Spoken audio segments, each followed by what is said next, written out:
পাকিস্তানের সবচেয়ে জনপ্রিয় ফ্রাঞ্চাইজি টি-20 লিগ পিএসএল এর ফাইনাল আজ। জমকালো ফাইনালে লাহোর গাদ্দাফি স্টেডিয়ামে মুখোমুখি পেশাওয়ার জালমি এবং হায়দ্রাবাদ কিংসম্যান। ম্যাচটি অনুষ্ঠিত হবে বাংলাদেশ সময় রাত 10টায়। এই টুর্নামেন্টের শুরু থেকে দাপট দেখিয়েছে পেশাওয়ার জালমি। 10 ম্যাচে 8 জয়, হার মাত্র একটিতে। পয়েন্ট টেবিলের শীর্ষ থেকেই কোয়ালিফায়ারে এসেছিল বাবর আজমের নেতৃত্বাধীন এই দলটি। প্রথম কোয়ালিফায়ারে ইসলামাবাদ ইউনাইটেডকে 70 রানে হারিয়ে ফাইনাল নিশ্চিত করে দলটি। শুধু তাই নয়, পুরো মৌসুমে তাদের ব্যাটিং বোলিং দুইটাই ছিল ভারসাম্যপূর্ণ।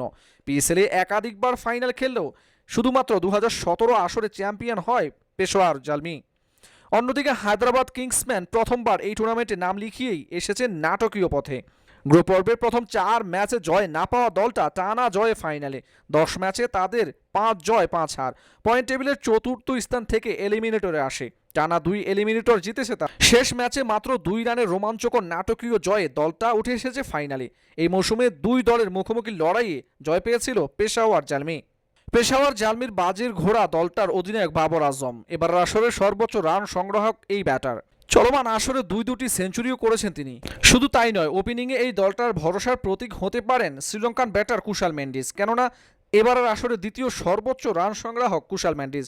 বোলিংয়ে সুফিয়ান মুকিমের সাথে রয়েছেন বাংলাদেশি স্পিড স্টার নাহিদ রানা। অপরদিকে হায়দ্রাবাদ কিংসম্যানের ভরসার প্রতীক হতে পারেন ওসমান খান। আসরে দলটার হয়ে সর্বোচ্চ রান সংগ্রাহক তিনি।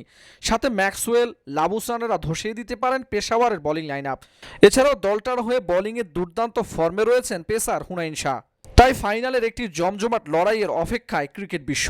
পেশাওয়ার তাদের দ্বিতীয় শিরোপা ঘরে তুলবে নাকি নিজেদের অভিষেক আসরেই বাজিমাত করবে হায়দ্রাবাদ কিংসম্যান? কমেন্ট করে জানাতে পারেন আপনার মতামত।